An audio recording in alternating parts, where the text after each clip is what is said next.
Hello dear followers, welcome ko kayong lahat sa channel ko. Ngayon ay ibabahagi ko sa iyo ang bagong balita ng Tagbabuyak Ustan. Hindi na natiling walang pakialam si Feliz Akin sa larawan ni Tagbabuyak Ustan. Tingnan mo ang sinabi niya. Si Feliz Akin, na hindi pinalampas ang bagong larawan ni Tuba Buyak Ustan na ibinahagi sa social media, ay gumawa ng komantong puno ng mga matatamis na salita. Si Tuba Buyak Ustan, na gumawa ng pangalan para sa kanyang sarili sa kanyang matagumpay na pag-arte sa serye sa TV na Olive Tree, ay aktibo sa kanyang social media account.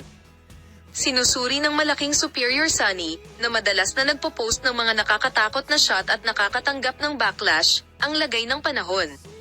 Si Buyak Ustan, na kasalukuyang nasa set para kunan ang huling yugto ng kanyang serye, ay nakatanggap ng pagbubunyi para sa huling kuha na kanyang ibinahagi.